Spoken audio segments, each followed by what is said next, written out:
దినము నా తండ్రి నూతన బలముతో నూతన శక్తితో మమ్మల్ని నిలిపిన తండ్రి నా ప్రభా నీ ఎదుట మేము విన్నవించుకున్నటకును విజ్ఞాపన చేసుకున్నటకును స్తుతించి ఆరాధించి మహింపరచుటకు మాకు ఇచ్చిన కృపా సహాయంను బట్టి నీకు వందనాలు స్తోత్రాలు నాయన దినము మా హృదయంలో నా తండ్రి నూతన పరిచి మాకు నా తండ్రి నూతన బలము శక్తి పరిశుద్ధాత్మ శక్తి ద్వారా మాకు అనుగ్రహిస్తున్నారు కనుక నా తండ్రి నిన్ను ఆరాధిస్తున్నాం, నిన్ను స్తుతిస్తున్నాం, నిన్ను గణపరుస్తూ మహింపరుస్తూ ఉంటున్నాం. మీకు స్తోత్రాలు నాయన. నా తండ్రి ఈ దినాన మరి ఒకసారి నా తండ్రి బ్రదర్ తరుణ్ గారికి వారు మాతో మాట్లాడటకు మీరు ఇచ్చిన సమయాన్ని బట్టి నీకు వందనాలు స్తోత్రాలు స్తుతి చెల్లిస్తుంటున్నాం. నా తండ్రి నా ప్రభు ఆయన మాట్లాడుచూ ఉంటుండగా నీ వాక్యాన్ని నా తండ్రి బోధించుతూ ఉంటుండగా నా తండ్రి మా హృదయంలో గుచ్చబడుటకు కృప దయచేయండి నాయన. మేము నిజముగా వాక్యాన్ని చక్కగా విని వాక్యానుసారముగా జీవించే కృపను మాకు దయచేయమని వేడుకుంటున్నాం. నీ పరిశుద్ధాత్మ శక్తి మాలో మా చుట్టూ ఆవరింపచేసి నడిపించమని ప్రార్థిస్తున్నానయ్యా. దయగల తండ్రి ప్రేమమయడానికి వందనాలు స్తోత్రాలు. వర్చువల్ ప్రేయర్ ఫెలోషిప్ లో జాయిన్ అయిన ప్రతి బిడ్డను బట్టి నీకు వేలాది కోటి స్తోత్రాలు వందనాలు నాయన. ముఖ్యంగా నా తండ్రి ఈ రోజు రూపాసిని గారికి ఇచ్చిన నూతన సంవత్సరం కొరకు నీకు స్తోత్రాలు వందనాలు నాయన. ఆమె జీవిత కాలం అంతయు మీరు చేయుచున్న మేళ్ళు ఉపకారములు అనేకములు నా తండ్రి, అద్భుత క్రియలు నా తండ్రి నా ప్రభువానికి స్తోత్రాలయ్యా. మరి ఆమెను చేయుచున్న సేవను ఆశీర్వదించండి. ఆ కుటుంబమును నా తండ్రి ఎంతగానో ఆశీర్వదించారు. మీకు వందనాలు స్తోత్రాలు చెల్లిస్తూ ఉంటున్నా నా తండ్రి. మరి వెడ్డింగ్ యానివర్సరీని బట్టి కూడా నీకు స్తోత్రాలు నాయన. ఆ కుటుంబంలో నా తండ్రి మీరు నిలిచి ఉన్న విధానం బట్టి నీకు స్తోత్రాలు వందనాలు. వారికి ఇచ్చిన 3 పిల్లలను బట్టి వందనాలు నా తండ్రి.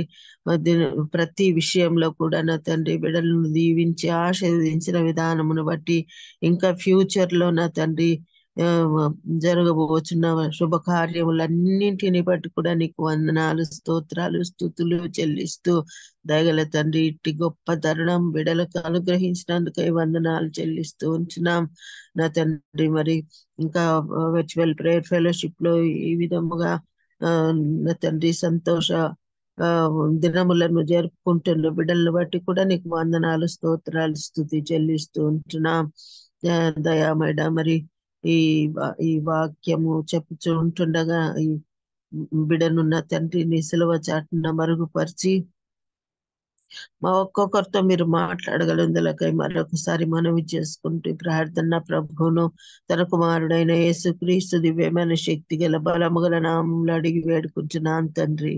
ఆమేన్. ఆమేన్. ప్రైజ్ అడక దేవుని నామానికి మహిమ కలుగును గాక. Praise the Lord. ఈరోజు మనకు వాక్యాన్ని అందించబోతున్నటువంటి బ్రదర్ తరుణ్ గారు మనకు సిద్ధంగా ఉన్నారండి. సభా మర్యాద కోసం, కొత్త వారి కోసం చిరు పరిచయం. బ్రదర్ తరుణ్ గారు మనకి సుపరిచితులేనండి. బ్రదర్ తరుణ్ గారు దేవుని చేతిలో ఒక విశిష్టమైన పాత్ర.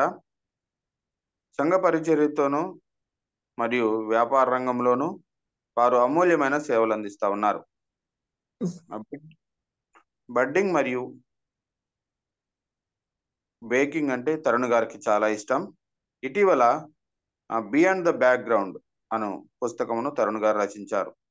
ప్రస్తుతం తరుణ్ గారు H&M లో 6 సిగ్మా కన్సల్టెంట్ గా పూర్తికాల సేవలు అందిస్తూ ఉన్నారు.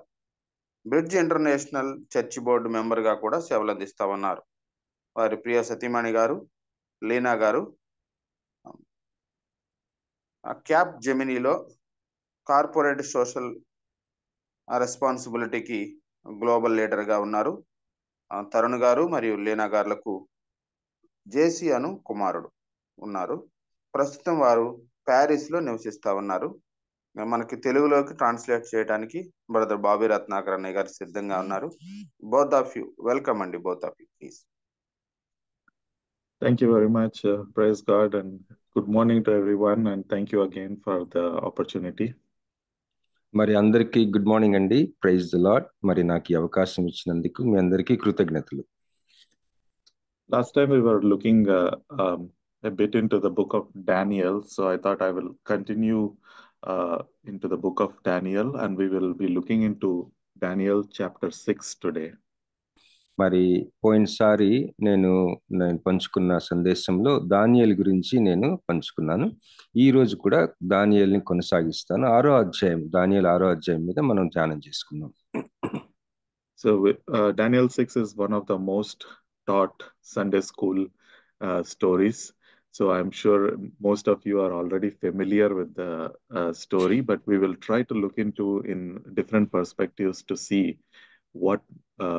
what this chapter has to teach us. మరి దానియేలు గ్రంథము 6వ అధ్యాయము ఉన్న ఆ కథ మరి ముఖ్యంగా సండే స్కూల్లో అనేక సార్లు మనం విని ఉండవచ్చు. అయితే ఈరోజు వేరే కోణంలో, వేరే దృక్పథంలో మనం ధ్యానం చేసుకుందాం. We'll have someone read the first few verses. In Daniel chapter 6, we'll read verses 1 to 24, and then maybe at the end we will read the remaining verses, because 1 to 24 is what happened in the lion's den, and then comes the declaration of the Emperor Darius. So we'll read Daniel 6, 1 to 24. దయచేసి ఎవరైనా దానియేలు 6వ అధ్యాయం 1 నుంచి 24వ వచనం చదువుకుందాం. 24 వరకు చదవండి.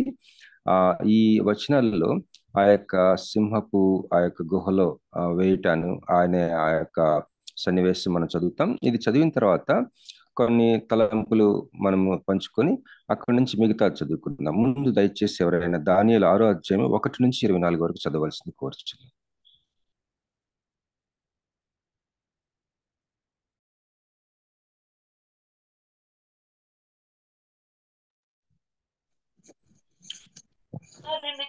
దానియేలు 6వ అధ్యాయము 1 నుంచి.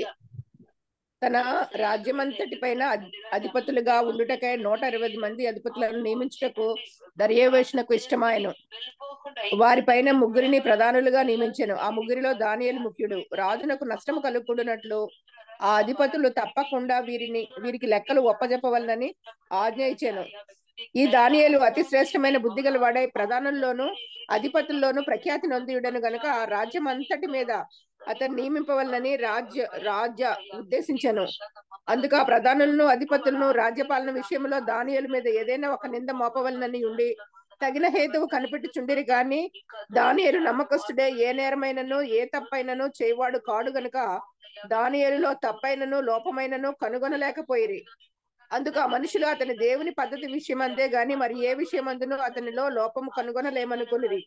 కాబట్టి ఆ ప్రధానులను అధిపతులను రాజునద్దకు సందడిగా కూడి వచ్చి ఇట్లనిరి: రాజుకు దర్యావేషు చిరంజీవి ఉందువుగాక. రాజ్యపు ప్రధానులు, సేనాధిపతులు, అధిపతులు, ముఖ్యమంత్రులు, సంస్థానాధిపతులు అందరినూ కూడి రాజుకు ఒక ఖండితమైన చట్టం స్థిరపరిచి దాన్ని శాసనముగా చాటింప చేయునట్లు యోచన చేసిరి.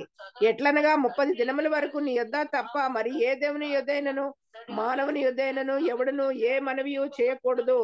ఎవడైనను చేసిన ఎడల వాడు సింహముల గుహలో పడద్రోయబడును.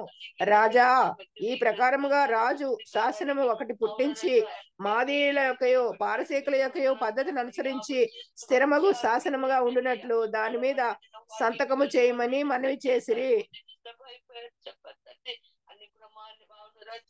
కాగా రాజుకు దర్యావేషు శాసనము వ్రాయించి సంతకం చేసెను. ఇట్టి శాసనము సంతకము చేయబడినని దానియేలు తెలుసుకొనినను అతడు తన ఇంటికి వెళ్లి యథాప్రకారముగా అనుదినము 3 మోకాళ్ళుని తన ఇంటి పైగది కిటికీలు యెరూషలేము తట్టునకు తెరవబడి ఉండగా తన దేవునికి ప్రార్థన చేయుచు ఆయనను స్తుతించుచూ వచ్చెను. ఆ మనుషులు గుంపు కూడి వచ్చి దానియేలు తన దేవునికి ప్రార్థన చేయుటయు ఆయనను బ్రతిమాలుకొనుటయు చూచి రాజు సముఖమునకు వచ్చి శాసనము విషయమును బట్టి, రాజా, 30 దినముల వరకు నీకు తప్ప మరి ఏ దేవునికైనాను మానవునికైనాను ఎవడనూ ప్రార్థన చేయకూడదు. ఎవడైనాను చేసిన ఎడల వాడు సింహముల గుహలో పడద్రోయబడినని నీవు ఆజ్ఞ ఇయ్యలేదా అని మనవి చేయగా రాజు మాదీయుల యొక్కయో పారసీకుల యొక్క పద్ధతి ప్రకారము ఆ సంగతి స్థిరము, ఎవరునూ దాన్ని రద్దుపరచజాలరనెను. అందుకు వారు చెరపట్టబడిన యూదుల్లోనున్న ఆ దానియేలు నిన్నే గాని నీవు పుట్టించిన శాసనమే గాని లక్ష్య పెట్టక అనుదినము 3 ప్రార్థన చేయుచు వచ్చుచున్నాడనిది. రాజు ఆ మాట విని బహుగా వ్యాకులపడి దానియేలు రక్షింపవల్లని తన మనసును దృఢము చేసుకొని సూర్యుడు అస్తమించే వరకు అతన్ని విడిపించుటకు ప్రయత్నము చేసెను. ఇంకా చదవను బ్రదర్. ఆ మనుషులు దీన్ని చూచి రాజు సన్నిధికి సందడిగా Till కూడి వచ్చి 24. Shall I continue? Yes, till 24. We will ఆ stop. మనుషులు దీన్ని చూచి రాజు సన్నిధికి సందడిగా కూడి వచ్చి, రాజా రాజా, స్థిరపరిచిన ఏ శాసనం గాని తీర్మానము గాని ఎవడను రద్దుపరచజాలడు. ఇది మాదీలకును పారసీకులకును విధి అని తమరు తెలుసుకునవలనండ్రి. అంతటి రాజు ఆజ్ఞ ఇవ్వగా బంట్రోతులు దానియేలును పట్టుకొని సింహపు గులలో పడద్రోయగా రాజు, నీవు అనుదినము తప్పక సేవించుచున్న నీ దేవుడే నిన్ను రక్షించును అని దానియేలుతో చెప్పాను. వారు ఒక రాయి తీసుకొని వచ్చి ఆ గుహ ద్వారమున వేసి దాన్ని మూసిరి. మరియు దానియేలును గూర్చి రాజు యొక్క తీర్మానము మారునేమో అని రాజు ముద్రను అతని అధికారుల ముద్రను వేసి దాన్ని ముద్రించిరి. అంతట రాజు తన నగరునకు వెళ్లి ఆ రాత్రి అంతా ఉపవాసం ఉండి నాట్య వాయిద్యములను జరగనీయలేదు. అతనికి నిద్ర పట్టకపోయాను. తెల్లవారుజామున రాజు వేగిరమే లేచి సింహముల గుహ దగ్గరకు త్వరపడిపోయాను. అతడు గుహ దగ్గరకు రాగానే దుఃఖ స్వరముతో దానియేలును పిలిచి, జీవము గల దేవుని సేవకుడు అయిన దానియేలు, నిత్యము నీవు సేవించుచున్న నీ దేవుడు నిన్ను రక్షింపగలిగేనా అని అతన్ని అడిగాను. అందుకు దానియేలు, రాజు చిరకాలము జీవించును గాక, నేను నా దేవుని దృష్టికి నిర్దోషినిగా కనబడితిని గనుక ఆయన తన దూత నంపించి సింహములు నాకు ఏ హానియు చేయకుండా వాటి నోళ్లు మూయించెను. రాజా, నీ దృష్టికి నేను నేరం చేసిన వాడను కాను కదా అనెను. రాజు ఇందును గూర్చి అతి సంతోషభరితుడే దానియేలును గుహలో నుండి పైకి తీయుడని ఆజ్ఞ ఇయ్యగా బంట్రోతులు దానియేలును బయటకు తీసిరి. అతడు తన దేవుని యందు భయభక్తులు గలవాడైనందున అతనికి ఏ హానియు కలగలేదు. రాజు ఆజ్ఞ ఇయ్యగా దానియేలు మీద నింద మోపిన ఆ మనుషులను వారు తోడుకుని వచ్చి సింహముల గుహలో పడద్రోసిరి. వారిని, వారి కుమారులను, వారి భార్యలను పడద్రోసిరి. వారు ఆ గుహ అడుగునకు రాకమునిపే సింహములు పాలేరి. సింహములు వారి ఎముకలను సహితము పగులుగొట్టి పొడి చేశాను. అప్పుడు రాజుకు దర్యావేషు లోకమందంతటా నివసించు సకల జనులను రాష్ట్రమునకును ఆయా భాష మాట్లాడు వారికి ఇలాగు రాయించెను, మీకు క్షేమము వృద్ధి కలుగును గాక. ఆమేన్. ఆమేన్. Thank you very much, sister. I know that it is a long list of verses, but it is the whole story of the lion's den. I really wanted to go through this story so that we can understand the context as we speak. మరి thank you అండి sister గారు. అది మరి ఎక్కువ 24-25 వచనాలు ఉన్నప్పటికీ కూడా మీరు చదివినందుకు కృతజ్ఞతలు. నేను ఇది మనం అందరం దీనిని వినాలని, చదవాలని నేను ఆశపడ్డాను. ఎందుకంటే ఈ యొక్క కథ వివరాలన్నీ కూడా మనం మరి ఒకసారి జ్ఞాపకం చేసుకుందామని.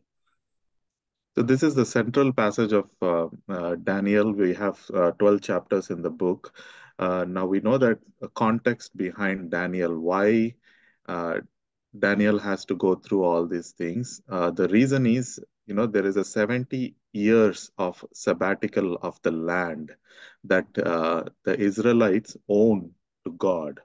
So they did not give rest for the 7th year for the land, and now they are paying back by having the 70 years of exile. మరి దీని యొక్క బ్యాక్గ్రౌండ్ అసలు ఏంటి? దానియేలు గ్రంథానికి 12 అధ్యాయాలు ఉంటాయి. ఈ 6వ అధ్యాయము మధ్యలో ఉంటుంది. ఈ దానియేలు కథ ఇదంతా కూడా దీనికి బ్యాక్గ్రౌండ్ ఏంటంటే, దానియేలుతో పాటు అనేక మంది చెరపట్టుకుపోబడిన ఆ యొక్క బబులోను చెరలో 70 సంవత్సరాలు ఉంటారు. ఆ చెరలో మరి ఇశ్రాయేలీలు 7వ సంవత్సరము సబ్బాతు పాటించవలసిన బద్దులై ఉన్నారు. కానీ వారు పాటించకపోవడం వల్ల వారు మూల్యం చెల్లించారు. వారు 70 సంవత్సరాలు చెర జీవితాన్ని అనుభవించారు.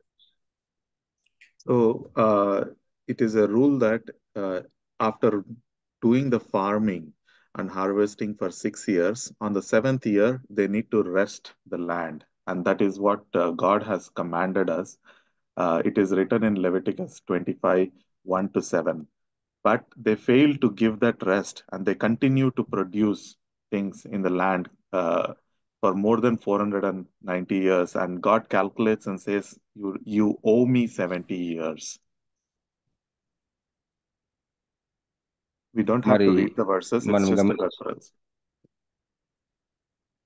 మరి మనం గమనించినట్లయితే లేవి కాండము 25వ అధ్యాయము 1-7 వచనాలు, అలాగే 2వ దినవృత్తాంతాలు 36వ అధ్యాయము 21వ వచనము, అలాగే ఇర్మియా గ్రంథము 25వ అధ్యాయము 9-13 వచనాలు. ఇవి చాట్ బాక్స్లు కూడా పెట్టారు, మీరు నోట్ చేసుకోవచ్చండి. ఈ వచనాల ప్రకారము 6 సంవత్సరాలు వారు వ్యవసాయం చేసి 7వ సంవత్సరం వారు సబ్బాతు ఆ యొక్క విశ్రాంతి తీసుకోవాలి, విశ్రాంతి ఇవ్వాలి భూమికి. మరి దేవుడు అది వాళ్ళని ఒక ఆజ్ఞ రూపంగా వాళ్ళకి ఒక ధర్మశాస్త్రంగా ఇచ్చారు ఇశ్రాయేలీలకి, కానీ వారు సరిగా పాటించలేదు అది. Now, it is interesting that, that law is something that the Jews still want to keep the law, although it is not necessary after Christ, but they are trying to keep this law. Now, but they are doing a big flaw in the way they keep the law. What they do is they actually do farming for 6 years, and on the 7th year, they actually lease the land to some Arab and say that, it is not we who is working, we gave the rest, but the Arab is working. And then after 1 year, they take the lease back and they continue to do farming. So they think they are keeping the law by giving rest, but they really are not doing it. It's a typical Pharisaic way of keeping laws. మరి గమనించినట్లయితే ఇశ్రాయేలీలకి దేవుడు ఆజ్ఞ రూపంగా ఇచ్చింది. ప్రస్తుతం ఉన్న ఇశ్రాయేలీలు ఇశ్రాయేల్ దేశంలో వాళ్ళు వక్రీకరించి పాటిస్తున్నారు. ఎట్లా అంటే 6 సంవత్సరాలు మరి నిజానికి దేవుడు వారికి ఇచ్చిన ఆజ్ఞ ఏంటంటే 6 సంవత్సరాలు భూమిని మీరు వ్యవసాయం చేసి సేద్యం చేసి పండించుకోండి, 7వ సంవత్సరం దాన్ని అలా వదిలేయండి, ఆ భూమిని 7వ సంవత్సరం మీరు సేద్యం చేయకూడదు అని వారికి ఆజ్ఞ ఇచ్చారు. అయితే ఇప్పుడున్న ఇశ్రాయేలీలు ఏం చేస్తున్నారంటే యేసుప్రభు వారు మెస్సయ్య వచ్చి ఆయన ఆరోహణమైన ఈ తర్వాత కూడా ఇప్పుడున్న ఇశ్రాయేలీలు దీనిని మేము పాటిస్తున్నామని చెప్పుకుంటున్నారు, కొద్దిగా వక్రీకరించి. ఎట్లా అంటే 6 సంవత్సరాలు వాళ్ళు పండిస్తా ఉన్నారు, 7వ సంవత్సరం ఆ భూమిని లీజుకి ఇస్తున్నారంట మరొకరికి. అయితే వాళ్ళు ఏం చెప్తున్నారు, మేము కాదు కదా పనిచేస్తుంది, వేరే వాళ్ళు కదా, కనుక మేము విశ్రాంతి తీసుకుంటున్నాం అని చెప్తున్నారంట. కానీ అది కాదనమాట. ఈ పరిసయ్యులు ఏ విధంగా అయితే వక్రీకరించి ధర్మశాస్త్రాన్ని ఏ విధంగా వక్రీకరిస్తా ఉన్నారో ప్రస్తుతం ఉన్న ఇశ్రాయేలీలు కూడా వక్రీకరించి దేవుని యొక్క ఆజ్ఞలు వక్రీకరించి పాటిస్తున్నాం అని చెప్పుకుంటున్నారు. So the point I wanted to draw from this context is Daniel, as a young child, was aware of the reason why they need to be in the exile for 70 years. He keeps track of that 70 years and also prays to God in Daniel chapter 9, reminding God that we are done with paying back. Now help us go back to Jerusalem. So Daniel had that knowledge of the context, and he also recognized that the emperors under whom he was working were actually appointed by God. మరి దానియేలు యవనస్తుడిగా ఈ చెర జీవితంలో ఆ యొక్క 70 సంవత్సరాల సమయంలో తను ఉన్న కాలంలో యవనస్తుడిగా ఉంటుండగానే మరి ఆ యొక్క చెర జీవితం అసలు ఎందుకు ఇశ్రాయేలీలకు వచ్చింది అని ఆ యొక్క సందర్భం, ఆ యొక్క విశాలమైన సందర్భం, దేవుని యొక్క ఆలోచన, దేవుడు అసలు ఎందుకు ఈ చెర జీవితాన్ని ఇచ్చాడు ఇశ్రాయేలీలకి అని ఆ యొక్క పరిస్థితి అంతటిని ఒక యవనస్తుడిగా ఆ కాలాలని సంపూర్ణంగా గ్రహించుకున్న వాడై ఉన్నాడు.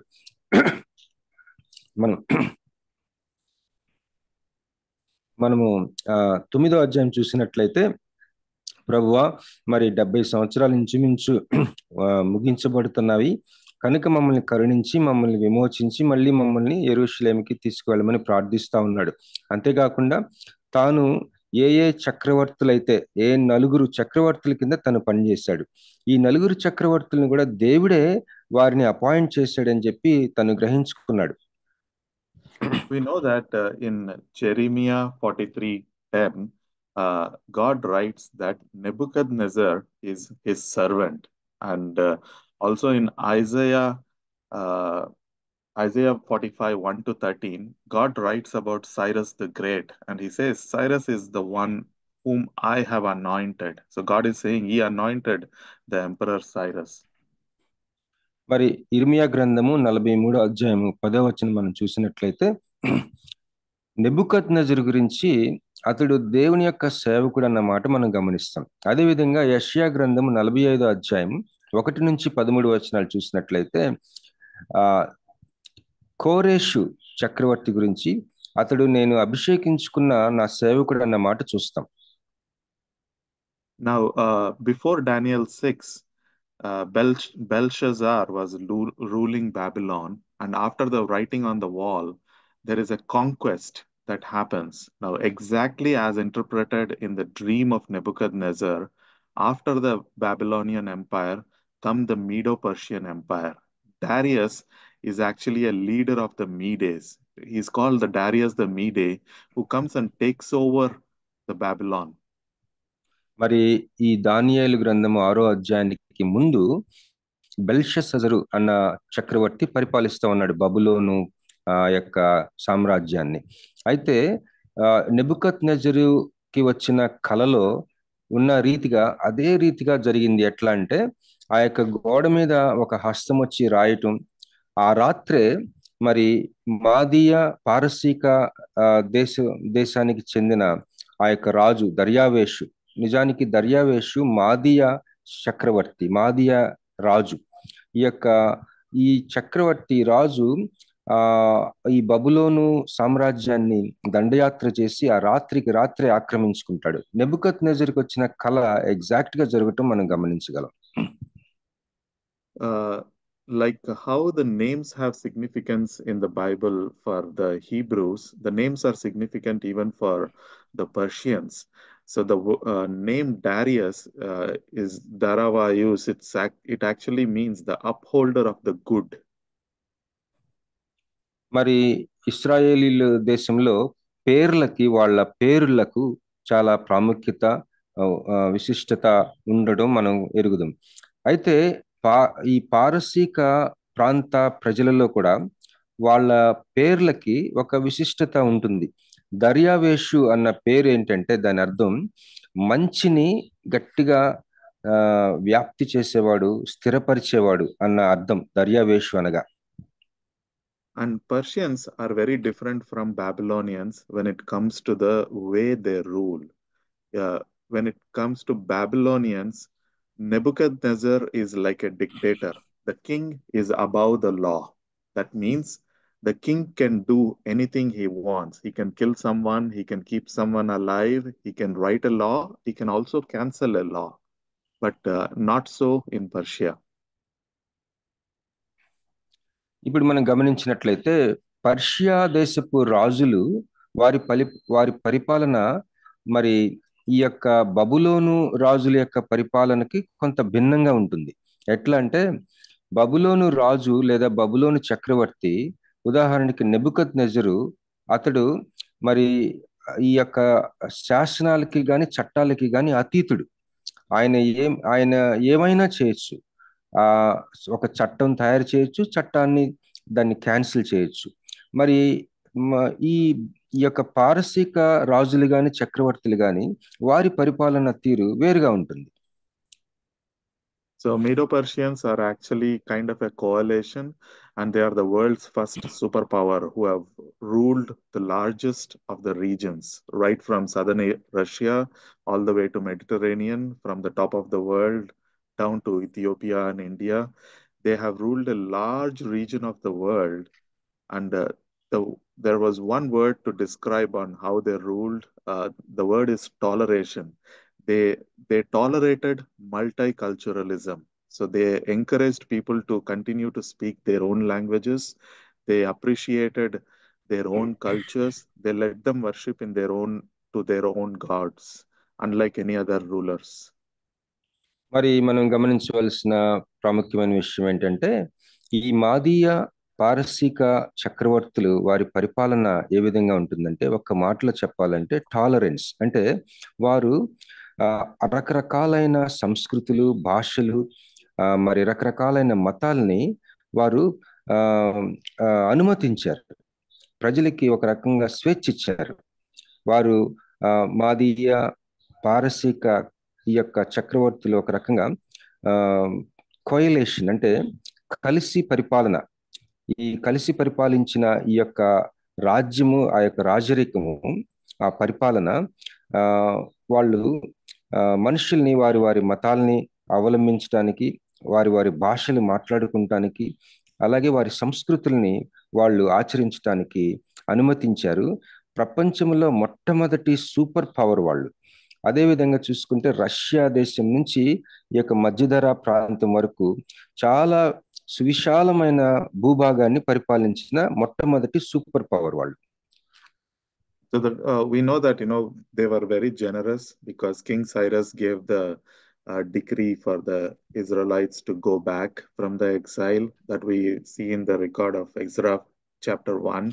And then we had Xerxes, who was a very good king who gave all the things that Nehemiah needed to go back and rebuild Jerusalem walls.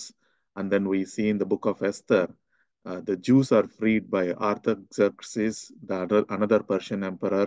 So all three Persian emperors have favored some of the Israelites to either go back and rebuild the temple, rebuild the walls, or to be freed from the exile. ఈ పారసీక దేశపు చక్రవర్తుల్ని మనం గమనించినట్లయితే వారిలో ఇంకొక విశిష్టత ఉంది. వారు దాతృత్వం కలిగిన రాజులు.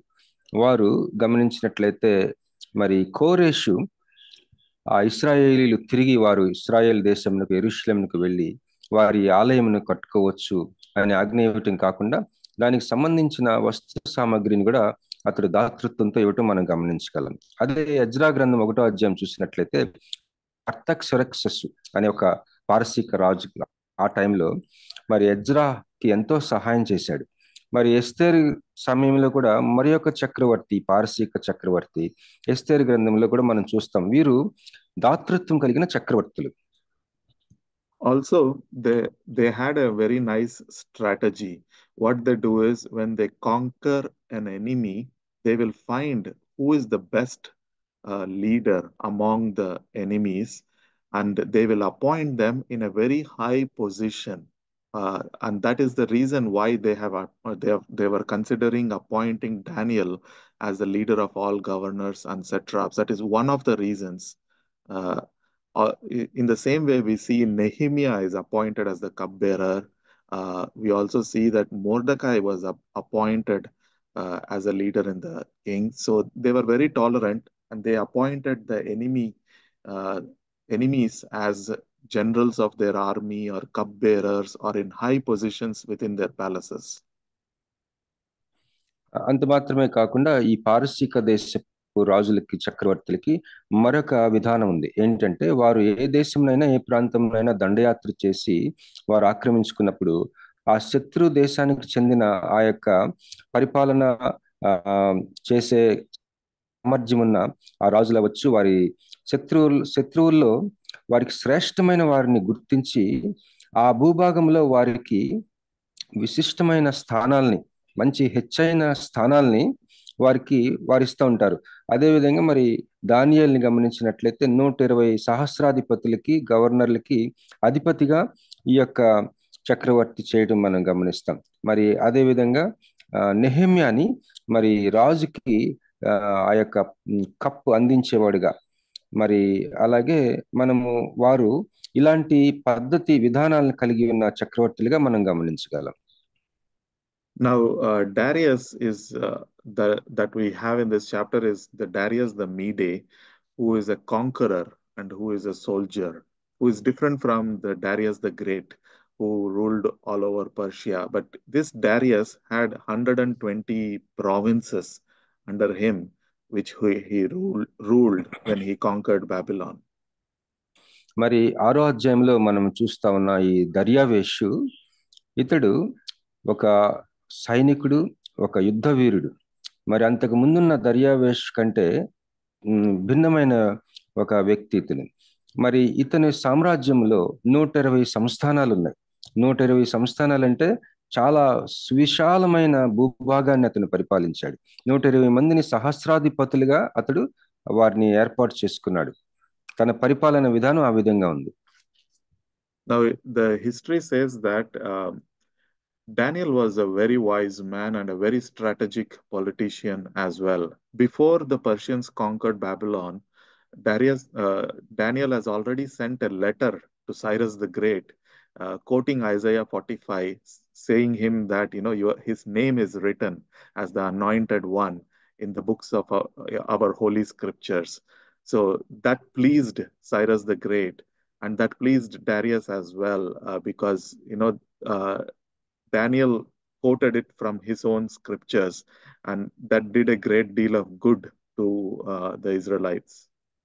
మరి చరిత్ర ఏం చెప్తుందంటే దానియేలు మరి ఎంతో జ్ఞాని, దేవుడిచ్చిన వివేకము కలిగిన వ్యక్తి మాత్రమే కాకుండా ఈ రాజకీయ సంబంధమైన వ్యూహంలో చాలా ప్రావీణ్యుడు.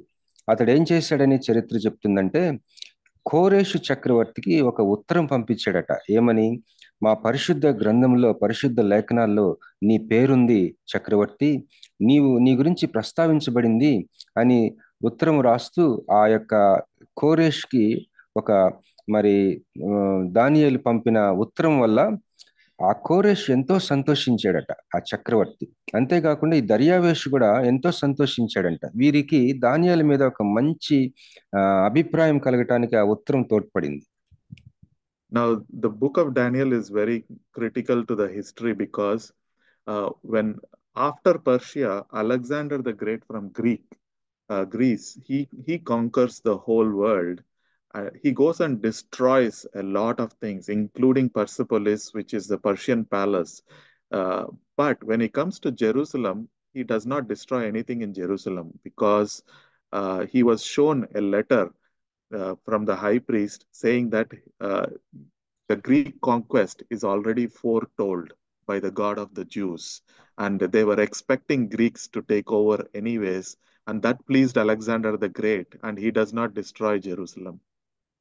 మరి దానియేలు గ్రంథము చరిత్ర విషయంలో చాలా ప్రాముఖ్యమైనది, వ్యూహాత్మకమైంది. ఎందుకంటే ఈ యొక్క మాదీయ పారసీక చక్రవర్తుల తర్వాత మరి ఈ యొక్క గ్రీకు దేశానికి సంబంధించిన అలెగ్జాండరు ఈ మాదీయ పారసీక రాజ్యాల్ని దండయాత్ర చేసి వారిని సర్వనాశనం చేస్తాడు. వారి అత్యంత ప్రాముఖ్యమైన వారి ప్యాలెస్ని కూడా నాశనం చేస్తాడని చరిత్ర చెప్తుంది. అయితే అక్కడ శత్రువులకు సంబంధించిన సమస్తాన్ని నాశనం చేసిన ఆ యొక్క గ్రీకు దేశస్థుడైన అలెగ్జాండర్ చక్రవర్తి యెరూషలేం దగ్గరికి వచ్చేసరికి దానిని ఏమాత్రం నాశనం చేయడు, ఎటువంటి హాని తలపెట్టడు. ఎందుకంటే ఆ యొక్క ప్రధాన యాజకుడు ఈ అలెగ్జాండర్కి ఒక లేఖనాలను చూపిస్తాడట, పరిశుద్ధ లేఖనాలని.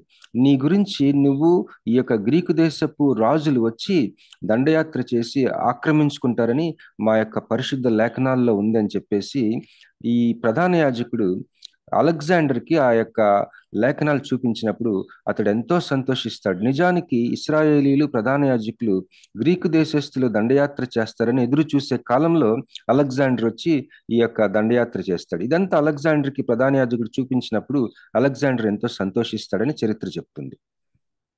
Now, coming back to the story in Daniel 6, he has 120 satraps. Satrap means it's like a viceroy. They own the province and they rule the province. In other words, they are government officials.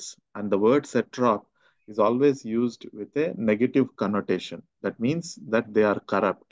Like if I say that somebody is working in the government, by default we assume that they might be corrupt. Like if I say, okay, he's become a cop, that means that he is taking some bribery. We by default understand that. That's the same case while Darius was ruling as well.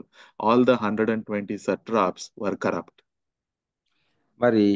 మరి తిరిగి మళ్ళీ దానియేలు గ్రంథం 6వ అధ్యాయంకి వద్దాం. ఈ దానియేలు గ్రంథం 6వ అధ్యాయం మనం గమనించినట్లయితే ఆ చక్రవర్తి దర్యావేష్ చక్రవర్తి తన రాజ్యానికి పరిపాలించుకోవడానికి కోసం 120 సంస్థానాధిపతుల్ని ఏర్పాటు చేసుకుని పరిపాలిస్తున్నాడని మనం గమనించాం. ఈ 120 సంస్థానాధిపతులు ఎలాంటి వారంటే ఒక వైస్రాయ్ లాంటి వాళ్ళు అనమాట. వారు పరిపాలిస్తున్న, వారు అధిపతులుగా ఉన్న ప్రాంతానికి వీరు ఒక యజమానుల్లాగా వాళ్ళు దాన్ని సొంత రీతిగా పరిపాలించుకోవడానికి రాజుకి దాని గురించిన బాధ్యత మరి కలిగి ఉండటానికి వారు ఏర్పాటు చేయబడిన సంస్థానాధిపతులు. అంతేకాకుండా ఒక సంస్థానాధిపతి ఈ యొక్క అధిపతులు, ఈ 120 మంది అధిపతులు ఆ రోజుల్లో వారి పేరుకి మారు పేరు ఏంటంటే వారు చాలా అవినీతి పరులని. ఈ రోజుల్లో ఉదాహరణకి కొంతమంది పోలీస్ డిపార్ట్మెంట్ అవ్వచ్చు, గవర్నమెంట్ అఫీషియల్స్ అవ్వచ్చు, మరి సర్వసాధారణంగా లంచాలు తీసుకుంటారని మనం సర్వసాధారణంగా అనుకుంటాం. అట్లానే మరి దయచేసి క్షమించండి, అందరూ తీసుకోరు, కానీ సర్వసాధారణంగా అటువంటి పేరుంది కాబట్టి మనకి అర్థం కావటానికి చెప్తున్నాం. మరి సంస్థానాధిపతులు అనగానే ఏంటి గుర్తుకొస్తుందంటే ఆ రోజుల్లో వారు చాలా చాలా చాలా అవినీతి పరులుగా వారికి ఆ పేరుంది. Yeah, thanks for clarifying that it is just a connotation. That's the understanding, but that doesn't mean that all government officials are bad. There are many good people who are working there. Now, with that said, over these 120 satraps, he has set up governors whom they should report to. And he was also considering Daniel to be the top governor to whom these 120 satraps and the governors report to. So that means that's the highest position in the Median rule when Darius took over, that Darius is considering to appoint Daniel as. మరి నేను మన అధిపతులు, మన government officers, police department వాళ్ళు గురించి నేను ప్రస్తావించినప్పుడు కేవలం మనకు ఒక అండర్స్టాండింగ్ కొరకే నేను చెప్పాను. దయచేసి మీరు సరిగా అర్థం చేసుకోవాల్సిందిగా నేను రిక్వెస్ట్ చేస్తున్నాను. మరి పోలీస్ డిపార్ట్మెంట్ అవ్వచ్చు, గవర్నమెంట్ ఆఫీషియల్స్లో చాలా మంది నిజాయితీ పరులు ఉన్నారు. కేవలం అర్థం చేసుకోవడానికి మాత్రం నేను ఇది యొక్క వాడాను, గమనించండి. మరి దానియేలు 6వ అధ్యాయంలో మరొక విషయం మనం గమనిస్తున్నాం. ఏంటంటే ఆ చక్రవర్తి తన పరిపాలన తీరు ఎలా ఉందంటే, తన రాజ్యంలో 120 మంది సంస్థానాధిపతుల్ని ఏర్పరచుకోవడమే కాకుండా వారి మీద ఒక 3 గవర్నర్లను పెట్టాడు. ఈ ముగ్గురికి ఈ 120 మంది వచ్చి వారి యొక్క పనితీరుని అప్పచెప్పాలి. వారి మీద 3 అధిపతుల్ని, గవర్నర్లను పెట్టాడు ఈ 120 మంది మీద. అంతేకాకుండా ఈ 120 మంది మీద, ఈ 3 గవర్నర్ల మీద దానియేలుని పెట్టాడు ఆ చక్రవర్తి. కనుక దానియేలు ఆ యొక్క రాజ్యంలో, ఆ సంస్థానంలో, ఆ సామ్రాజ్యంలో టాప్ మోస్ట్ పొజిషన్ లో ఉన్నాడని మనం గమనించాలి. Now, why Darius is considering Daniel to be in the topmost position is because of his character. Daniel was a very flawless person with high integrity. He has, just try to imagine, Daniel was such a person, nobody would even try to dare to bribe him. Although he was an official, everybody knew that his character is so good, it is impossible to please him to do something wrong. He's always doing the right thing all through his life. So he had a very strong character that pleased Darius, and he wanted Daniel to be the top leader so that he could take care of these 120 satraps. మరి ఎందుకు దానియేలుని అంత ఉన్నతమైన ఆ యొక్క స్థానంలో ఆ చక్రవర్తి ఉంచాడంటే, దానియేలుకున్న గుణశీలత, దానియేలుకున్న నిజాయితీ. దానియేలుకి కనీసం లంచం ఇవ్వటానికి ఎవరు కూడా ధైర్యం చేసేవారు కాదు. అలాంటి ఉన్నతమైన మనస్తత్వం, జీవితం, అలాంటి నిజాయితీ ఉండబట్టి ఆ చక్రవర్తి తన సామ్రాజ్యం అంతటి మీద ఒక అధిపతిగా ఉంచి తన మీద ఆధారపడ్డాడు. Now, when you are flawless and when you have high integrity, you will be wanted by people.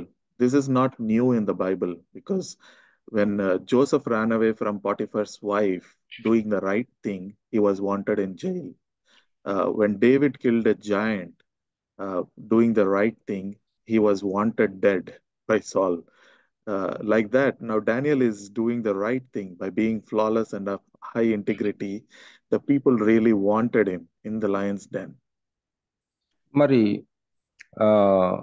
ఈ యొక్క నిజాయితీగా ఉండే అనేక మంది బైబిల్లో వాళ్ళు ఎంతో శ్రమలు పాలవటం, మరి వాళ్ళు ఎంతో పరిస్థితులు గురవటం మనం కొత్త ఏం కాదు.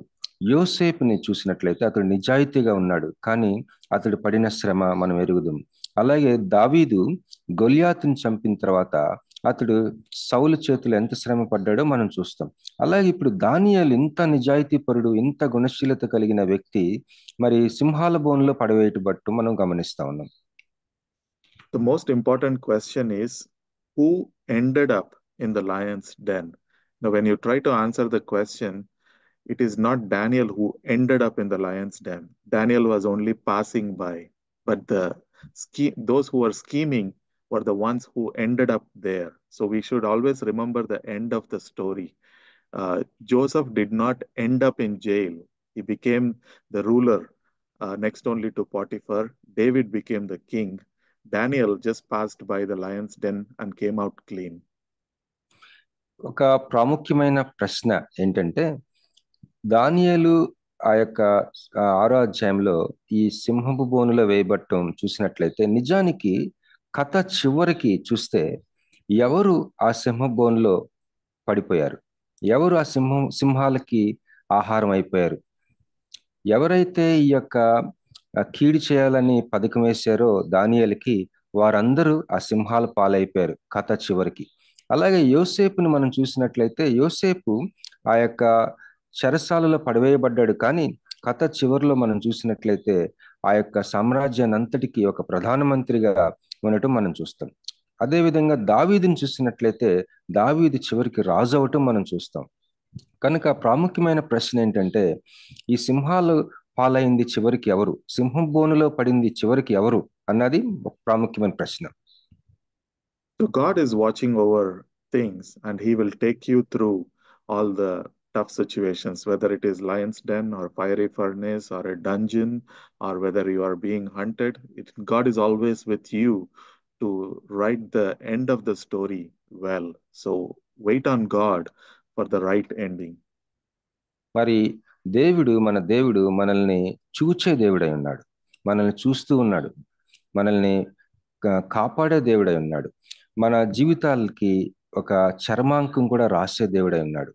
మరి మన జీవితాలు అది ఒకవేళ ఆ యొక్క మండే అగ్ని అవ్వచ్చు, దానియేలు గ్రంథంలో ఉన్నట్టుగా, మరి చెరసాల అవ్వచ్చు, మరి ఏ శ్రమ అయినా సరే అది మనం కేవలం ఒక దాటిపోయేదే, అది ముగింపు కాదు, అది దాటిపోతాం. దానియేలు సింహపు గుహలో నిలవలేదు, ఉండిపోలేదు, సింహపు గుహలో నుంచి దాటిపోయాడు అంతే. అక్కడ నిలిచిపోయింది తన శత్రువులు, దానియేలు కాదు. అలాగే మన జీవితంలో కూడా మరి ఈ శ్రమలో నుంచి అవతలికి దాటిపోతాం అంతే. ఎందుకంటే మన కథ దేవుడు రాస్తా ఉన్నాడు, మన జీవిత కథ, దానికి చరమాంకం కూడా ఉంటుంది. మరి మన దేవుడు మనల్ని వాచ్ చేసే దేవుడై ఉన్నాడు. Now let us try to look at the perspective of the 120 satraps and 2 governors. This is a mob. The word that is used in the Bible is that it says they assembled to discuss how to scheme Daniel. That means they assembled for some kind of a rite or a manifestation. They wanted to go against as a rite. They came together to scheme against Daniel to see how to bring him down. And mostly when a mob is assembled to do something like that, we see all through in the Bible, God is not a God who works with mobs. He works with individuals. మరి ఇప్పుడు ఈ దానియేలు 6వ అధ్యాయంలో ఈ యొక్క సహస్రాధిపతులు, 120 మంది సహస్రాధిపతులు, ఆ ముగ్గురు ఆ గవర్నర్ల యొక్క వాళ్ళ మనస్తత్వం ఏ విధంగా ఉంది మనం గమనించినట్లయితే, సందడిగా వచ్చారట. 6వ వచనంలో ఉంటుంది. కాబట్టి ఆ ప్రధానులను అధిపతులను రాజునద్దకు సందడిగా కూడి వచ్చి ఒక మాసెస్ లాగా, ఒక మాబ్ లాగా వచ్చారట. మరి దేవుడు మాబ్స్ లో ఇలా సందడిగా వచ్చి గందరగోళం చేసే వాళ్ళతో పనిచేయడు. వ్యక్తిగతంగా వ్యక్తుల్ని రూపాంతరం చెందిస్తూ వ్యక్తుల్ని వాడుకుని తన చిత్తాన్ని నెరవేర్చుకునే దేవుడై ఉన్నాడు. Sometimes when you are part of the mob, you don't have much opportunity to stand out. I wonder why not even a single satrap or a governor took the side of Daniel.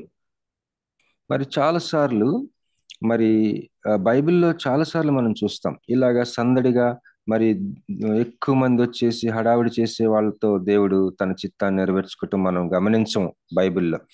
మరి ఈ వ్యక్తిగతంగా మరి ఒక్కొక్కసారి నీవు నేను ఇట్లాగా ఈ సందడి చేసే ఇలాంటి ఎక్కువ మంది గుంపులుగా హడావిడి చేసే వాళ్ళతో మనం ఉంటే నీ జీవితంలో దేవుని కొరకు దేవుని చిత్తాన్ని నెరవేర్చే వ్యక్తిగా నువ్వు ఉండటానికి అవకాశం ఉండదు. మరి నిజంగా నాకెంతో ఆశ్చర్యమైన విషయం ఏంటంటే ఈ 120 మంది సహస్రాధిపతులు, 3 గవర్నర్లలో ఏ ఒక్కరు కూడా దానియేలు వైపు లేరు. అది నేను ఎంతో ఆశ్చర్యపోయాను. Now, I remember the mob situation in our college once. We did a riot. In fact, there were few student leaders who stopped all the people from going to college. They asked all of us to go and stand at the bike parking every day when we walked into the college. When we tried to find out what was the reason for this strike that they are trying to do, somebody told us that there was a physical director who raised hand on one of the students. He did not hit him, he just raised the hand angrily, and that student disappeared from the college, and nobody knows what happened to him. So they are going against the college, and nobody wanted to go to the classroom, and we were all waiting at the gate. మరి నేను కాలేజీలో ఉన్నప్పుడు ఒక strike మేము చేయటం జరిగింది. ఎట్లా అంటే మా కాలేజీలో కొంతమంది స్టూడెంట్స్ మమ్మల్ని అందరినీ కూడా క్లాసెస్కి వెళ్ళొద్దు, బైక్స్ పార్క్ చేసే ప్లేస్లో మనం నిలబడి స్ట్రైక్ చేద్దాం అని చెప్పేసి మమ్మల్ని క్లాసెస్కి వెళ్ళనీయకుండా చేశారు. నిజానికి అసలు ఎందుకు స్ట్రైక్ చేస్తున్నారని కారణం నేను తెలుసుకున్నప్పుడు మా ఫిజికల్ డైరెక్టర్, కాలేజీలో ఫిజికల్ డైరెక్టర్ ఒక స్టూడెంట్ మీద చేయెత్తాడట. కొట్టలేదు కానీ చేయెత్తాడు. మరి అట్లా చేయెత్తంగానే ఆ తర్వాత ఏం జరిగిందంటే ఆ స్టూడెంట్ అదృశ్యమైపోయాడు, ఎక్కడున్నాడో తెలియదు. కనుక వీళ్ళందరూ కలిసి మనం స్ట్రైక్ చేద్దామని చెప్పేసి స్ట్రైక్ చేయిస్తా ఉన్నారు. So after 3 days of strike, they found that this person the student on whom the PD has raised hand, finally we were able to reach him. In those days, there were no mobile phones with students, and we finally reached him. And when somebody asked him where he was for 3 days, he said he did not feel anything about PD raising hand. He thought he should take a vacation, and he went on a break without telling the family. So nobody knew where he was for 3 days. And after 3 days, it was such a big embarrassment for all of us doing the strike. మరి అసలు జరిగిన విషయం ఏంటంటే ఈ అదృశ్యమైపోయిన student, ఈ physical director గారు ఎవరి మీద అయితే చేయెత్తాడో ఆ స్టూడెంట్ 3 రోజులు కనపడకుండా పోయాడు కదా. 3 రోజులు మేము స్ట్రైక్ చేసాం. మరి ఆ యొక్క నాయకులు మమ్మల్ని క్లాసెస్కి వెళ్ళనీయకుండా స్ట్రైక్ చేయమని చెప్పారు. ఈ స్ట్రైక్ జరిగింది. అయితే 3 రోజుల తర్వాత మాకు ఏమర్థమైందంటే, ఏం తెలుసుకున్నామంటే ఆ స్టూడెంట్ మాకు కలవటం జరిగింది. ఆ స్టూడెంట్ ఏం చెప్పాడంటే, నేను అసలు ఆ ఫిజికల్ డైరెక్టర్ గారు నా మీద చేయెత్తినందుకు ఏమాత్రం నేను బాధపడలేదు. నేను మా తల్లిదండ్రులకు తెలియకుండా ఊరికే నేను ఒక సెలవు మీద ఒక సరదాగా నేను ఒక వేరే ఊరు వెళ్ళాను మా చుట్టాలింటికి. అసలు నాకు ఇదంతా ఏం తెలియదు, అసలు నేను ఏమాత్రం బాధపడలేదని చెప్తే మేము ఎంతో సిగ్గుపడిపోయాం ఆ స్ట్రైక్ చేసినందుకు. Now, the end of story, all the student leaders were suspended for few weeks. We ended up back in the classes. It was such an embarrassment that we all remember. Sometimes, the mobs are always wrong most of the time. It is very exceptional that, someone like Martin Luther King, who is an anointed leader, leading the right things and gathering a crowd. But, most of the other times, when there is a mob, you need to be watchful. Where all these 120 satraps, when they gathered together, not sure if they were all consciously together, but just because it's a big group, they were part of it. So it's important that we watch out when somebody is doing something as a mob. మరి సర్వసాధారణంగా ఈ యొక్క గుంపులుగా కూడి strikes చేయటం, లేకపోతే ఏదైనా నినాదాలు, ఏదైనా ఒక ఆందోళన చేయటము, ఇవి సర్వసాధారణంగా ఎంతో పెద్ద దేవుని చిత్తాన్ని నెరవేర్చే విధానంలో ఉండవండి. ఇక్కడ మా కాలేజీలో ఏం జరిగిందంటే, ఆ తర్వాత ఈ స్ట్రైక్ చేయడానికి పురిగొల్పిన నాయకుల్ని కొన్ని వారాల పాటు సస్పెండ్ చేశారు. మేము మళ్ళీ మా క్లాసులకి మేము యథావిధిగా వెళ్ళటం జరిగింది. ఈ చరిత్ర చూసుకున్నట్లయితే ఎక్కడ కూడా ఈ గుంపులుగా సందడి చేసేసి స్ట్రైకులు చేసి ఆందోళన చేసే వాళ్ళు వాళ్ళ వల్ల ఎక్కువగా మనకి వాళ్ళు సాధించింది చూస్తే చాలా తక్కువగా, ఆల్మోస్ట్ ఏం లేదని మనకి అర్థమవుతుంది. కొన్ని సార్లు మాత్రమే, ఉదాహరణకి మార్టిన్ లూథర్ కింగ్ అనే ఒక నల్లజాతి నాయకుడు తను ఈ యొక్క ఆందోళనలు, ఈ యొక్క చాలా ఎక్కువ మంది ప్రజల్ని సేకరించి తిరుగుబాటు చేశాడు, లేకపోతే ఆందోళన చేశాడు. అవి కొన్ని సక్సెస్ అయినాయి. ఆ సక్సెస్ అయిన ఇలాంటి గుంపులుగా సక్సెస్ అయినవి చూసుకుంటే చాలా తక్కువ. So we should know that God works with individuals. He sent one Elijah to face 400 prophets. He sent one Joseph to take care of the Egypt. He sent one David to take over the giant. He is sending one Daniel to take over this 120 satraps. So God is a God of individuals. You and God are a team. దయచేసి గమనించండి, దేవుడు వ్యక్తుల్ని వాడుకునే దేవుడు. గుంపులుగా ఉండే వాళ్ళని కాదు, గుంపుల్ని కాదు, వ్యక్తుల్ని వాడుకునే దేవుడు. వ్యక్తిగత దేవుడు. నిన్ను వాడుకుంటానికి దేవుని చిత్తమైనది. నువ్వు దేవుడు ఒక టీము. ఒక దావీదు ఏం చేశాడు? మరి ఒక వ్యక్తిగా తాను దేవుని చిత్తాన్ని నెరవేర్చాడు. అలాగే ఏలియా మరి 400 ప్రవక్తల్ని, తప్పుడు ప్రవక్తల్ని, ఆ బయలు ప్రవక్తల్ని నాశనం చేశాడు. అలాగే దానియేలు 120 మంది సహస్రాధిపతులకి ఒక్క వ్యక్తిగా వారిని అధిగమించాడు. అలాగే మరి నీవు దేవుడు ఒక టీము. దేవుడు వ్యక్తుల్ని వాడుకునే దేవుడు, గుంపుల్ని కాదు.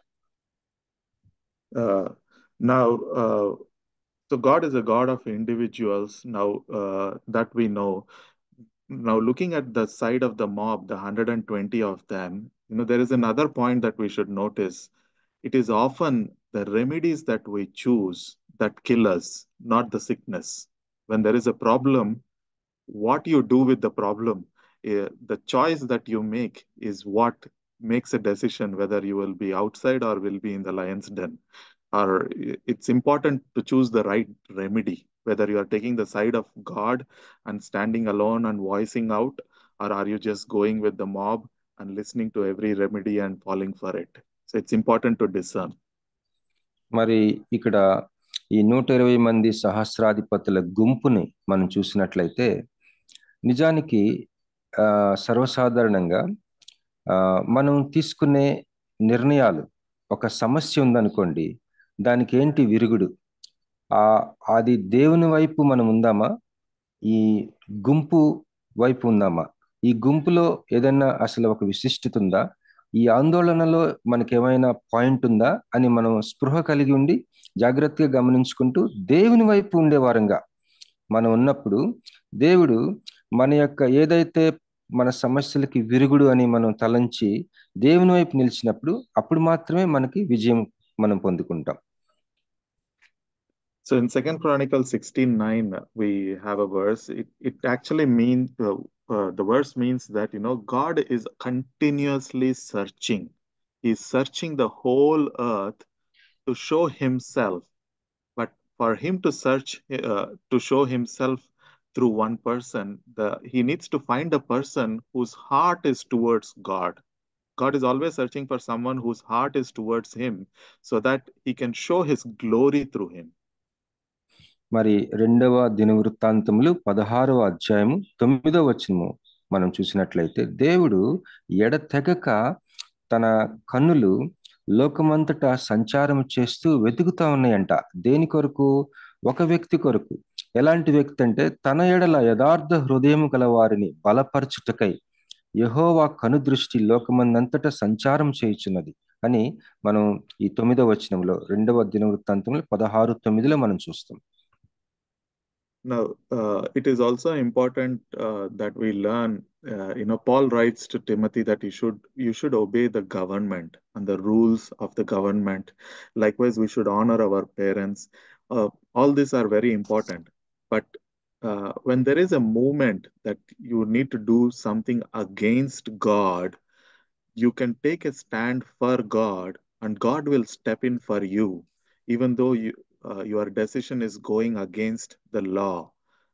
But you need to be very cautious about it because it needs to be done only if you are totally flawless and of high integrity, and you are clearly discerning that it is the will of God for you to stand against something. దయచేసి గమనించండి, మన సర్వసాధారణంగా మన ముందున్న కొన్ని చట్టాలు, కొన్ని నియమాలు, కొన్ని శాస్త్రాలు ఏదైనా సరే దేవుని చిత్తానికి వ్యతిరేకంగా ఉన్నాయని నీవు తలంచినప్పుడు, నీవు దానికి వ్యతిరేకంగా నిలబడాలంటే నీ గుణశీలత, నీ నిజాయితీ, నీ జీవితము స్పాట్లెస్గా ఉంటేనే నువ్వు నిలబడినప్పుడు దాని వలన విజయం సాధించగలవు. మరి ఒకవేళ నీ జీవితము, మరి నీ సాక్ష్యము, లేకపోతే నీ యొక్క గుణశీలత, నిజాయితీ బహు ప్రత్యేకంగా లేకపోతే, ఒకవేళ చట్టాలు, శాస్త్రాలు మరి దేవుని చిత్తానికి వ్యతిరేకంగా ఉన్నప్పటికీ నీవు పోరాడినా కూడా ఫలితం ఉండదు. బహు ప్రత్యేకమైన ఒక స్పాట్లెస్ మనస్తత్వం, జీవితము, అంతరంగం నువ్వు కలిగి ఉంటేనే తప్ప నువ్వు విజయం సాధించలేవు. So when God is with you, God moves the right things. Now here, Darius was troubled. Although he signed the law which cannot be reversed, when they came back and told that, Daniel is not keeping that law, Darius was troubled. And if you read that verse, it says Darius was troubled because he knew that he did something wrong. Here Daniel has been trapped. He understands that. He is troubled that, a righteous man is being affected because of the law. So God will trouble the emperors to save you. And it happened with Darius. It happened when something was going wrong with Mordecai, with Artaxerxes.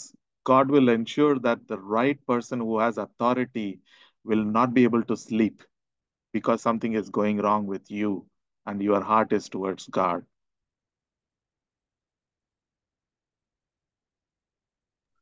దయచేసి క్షమించండి, కొద్ది connection problem వచ్చింది. నేను mobile shift అయ్యాను. వినిపిస్తుందండి? Yes, brother. Okay. So ఇక్కడ can you please repeat, brother? I'm sorry. So God is troubling the emperor and leaving the emperor sleepless because he did something wrong. Now, when something goes wrong with you, God finds the right person who has authority to solve that problem and ensures that he will not be able to sleep. It happened to Darius here. Darius is not able to sleep. Same thing happened when with Mordecai. The king was not able to sleep that night when the gallows were built for Mordecai. So we need to know that God can actually move the right people and to get the righteousness in place. మరి ఒక్కొక్కసారి మన జీవితంలో మనం నిజాయితీగా మరి యథార్థంగా ఉన్నప్పుడు, మనకి ఏదైనా అన్యాయం చేయబడినప్పుడు ఆ యొక్క కొంతమంది మరి దానికి సంబంధించిన వాళ్ళకి దేవుడు నిద్రపట్టకుండా చేస్తాడు, వాళ్ళని బాధపడేటట్టు చేస్తాడు, కలవరపరుస్తాడు. ఇక్కడ 6వ అధ్యాయం దానియేలులో మనం చూసినట్లయితే ఈ సహస్రాధిపతులు, అధిపతులు వచ్చి దానియేలు మీద నింద వేసినప్పుడు ఆ చక్రవర్తి బహుగా దుఃఖపడతాడు, కలవరపడతాడు, అతనికి నిద్ర పట్టదు ఆ రాత్రంతా. మరి అదేవిధంగా మొర్దెకై విషయంలో కూడా, మొర్దెకై విషయంలో అప్పటి చక్రవర్తికి ఒక రాత్రి నిద్ర పట్టలేదు, దేవుడు నిద్ర పట్టకుండా చేశాడు. కనుక మన జీవితాల్లో మనం యథార్థంగా నిజాయితీగా ఉన్నప్పుడు మన విషయాల్లో కొంతమందికి నిద్ర పట్టకుండా చేస్తాడు దేవుడు. ఎందుకంటే నీతిని స్థిరపరచడానికి. So Daniel is a person who has known this very well, and he did the right thing. He went and continued to pray to God, which he was taught while he was young. Daniel also knows one other important thing. We read in the Psalm of David, he prepares a table before you in the front of enemies. And I know that somebody preached in this group very nicely how when emperors conquer kings, they will become they will become part of the land, and they will continue to rule, but they will be enemies sitting in the same table and eating. But does that happen only to emperors? Not so. Here, Nebuchadnezzar, who was an emperor, was sitting in front of Daniel when he fell sick, and Daniel was taking care of him. Although Daniel was a captive, an emperor who was an enemy uh, became part of his table. The psalm actually not only applies if you are an emperor, it applies even if you are a captive. He will bring your enemies in front of you and lay a table before you. So Daniel knows such a God. మరి దానియేలు జీవితం చూసినట్లయితే తనకి కీడు చేయాలి, తనని బాధ పెట్టి తనని చెరపట్టుకొచ్చిన చక్రవర్తి తో కలిసి భోజన బల్ల దగ్గర భోంచేయటం మనం చూస్తాం. మరి దావీదు కీర్తన 23వ కీర్తన మనందరికీ తెలుసు కదా, నా శత్రువులు ఎదుట నీవు నాకు భోజనం స్థిరపరచుదు అన్న మాట. నిజానికి అది ఒక రాజు మరి దండయాత్ర చేసి ఆ శత్రు రాజుల్ని ఓడించి వచ్చినప్పుడు తన భోజనం బల్ల దగ్గర ఆ యొక్క శత్రువులు కూడా మరి కట్టివేయబడిన పరిస్థితుల్లో కానీ మరి ఎట్లా కానీ మొత్తానికి ఆ యొక్క శత్రువులు కూడా రాజు భోజనం బల్ల దగ్గర ఉండటం అనేది దానిని దృష్టిలో పెట్టుకొని నా శత్రువులు ఎదుట నీవు నాకు భోజనం సిద్ధపరచుదు అన్న మాట రాయబడింది.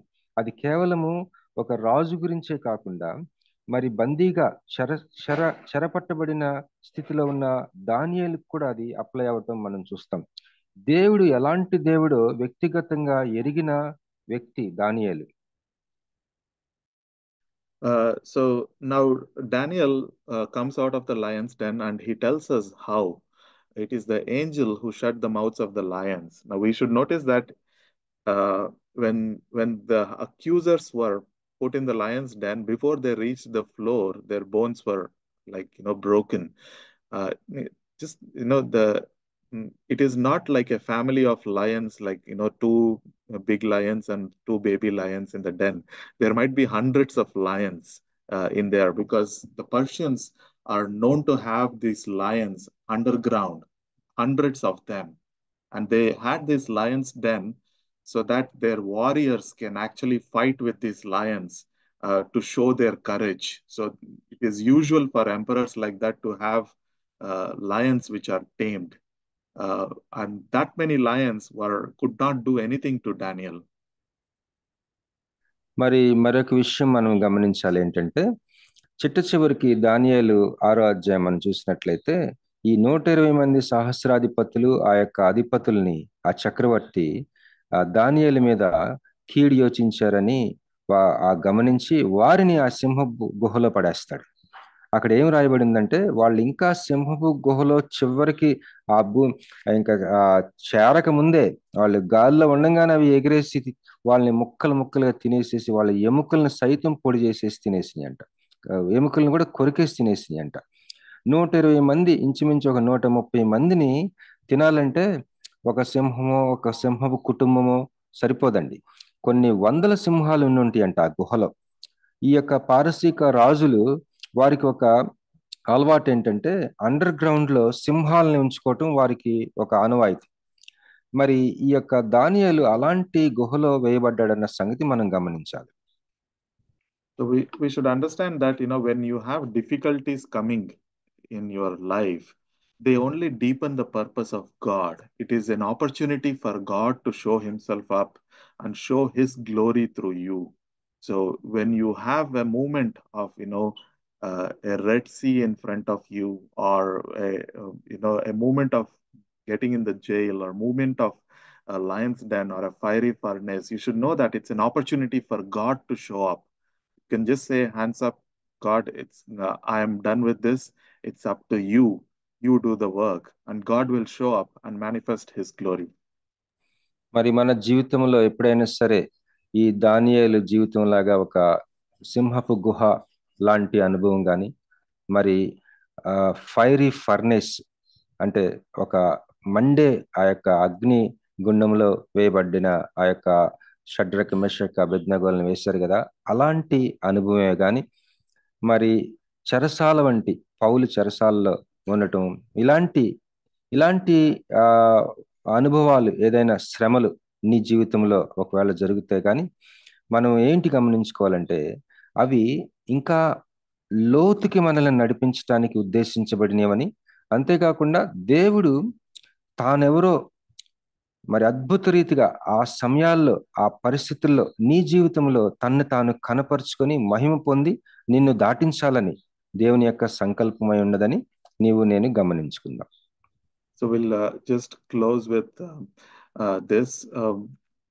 We see that Nebuchadnezzar, who was a soldier who became an emperor, was arm twisted to know the God of Daniel. Finally, he ended up writing the word of God. The Daniel chapter 4 is written in Aramaic by Nebuchadnezzar, which became part of the word of God. So the first Gentile emperor who testifies how he came to know God is recorded in the longest chapter, chapter 4 of Daniel. And now in chapter 6, we have Darius the king who writes his own testimony, the second emperor who gets to know about the God of Daniel and writes a testimony.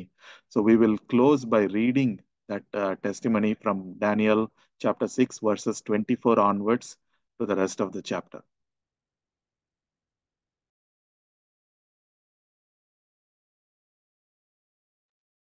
Brother, you're on mute. Sir. I'm sorry brother.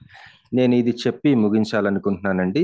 ఏంటంటే నెబుకద్నెజరు ఒక సైన్యాధ్యక్షుడిగా ఉండి చక్రవర్తి అయ్యాడు. మరి తన జీవితంలో తన సొంత రీతిలుగా ఉన్నప్పుడు దేవుడు అతన్ని సంధించి మరి దేవుడెవరో కనపరుచుకొని, అంతేకాకుండా మొట్టమొదటిసారిగా బైబిల్ గ్రంథంలో అప్పటి వరకు హెబ్రీ భాషలోనే రాయబడిన లేఖనాలు మొట్టమొదటిసారిగా దానియేలు 4వ అధ్యాయం మనం చూసినట్లయితే అరమీయ భాషలో రాయబడింది. ఈ 4వ అధ్యాయం అంతా కూడా ఒక రకంగా ఈ చక్రవర్తి నెబుకద్నెజరు రాసిన తన అనుభవం, దేవుని గురించిన అనుభవాన్ని రాశాడు అరమీయ భాషలో. మొట్టమొదటిసారిగా 4వ అధ్యాయం అంతా సుదీర్ఘమైన అధ్యాయము నెబుకద్నెజరు రాశాడు అది. అంతేకాకుండా 6వ అధ్యాయం చూసినట్లయితే దానియేలు 6, ఈ దర్యావేషు తన సాక్ష్యం దేవుని గురించి ఇక్కడ రాయటం మనం గమనిస్తా ఉన్నాం. మరి ఇప్పుడు మనము ముగింపులో మొట్టమొదట మనం 24 వచనాలు చదివాం కదండి. ఇప్పుడు 25వ వచనం నుంచి చివరి వరకు చదువుకొని ముగించుకుందాం. దానియేలు 6:25 నుంచి దయచేసి చదవలసిందిగా కోరుచున్నానండి. ఎవరైనా అనుకూలంగా ఉంటే చదవండి, లేకపోతే నేను చదువుతాను.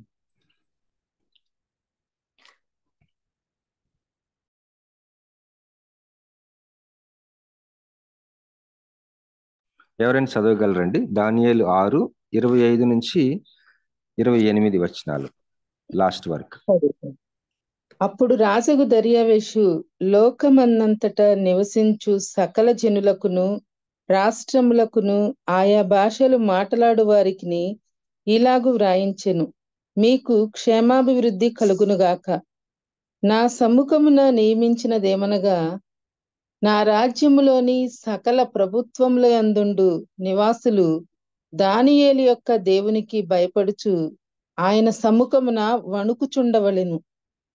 ఆయనే జీవము గల దేవుడు, ఆయనే యుగయుగములు ఉండువాడు. ఆయన రాజ్యము నాశనము కానేరదు, ఆయన ఆధిపత్యము తుదమట్టునకుండును. ఆయన విడిపించువాడును రక్షించువాడునయుండి పరమందును భూమి మీదను సూచక క్రియలను ఆశ్చర్య కార్యములను చేయువాడు.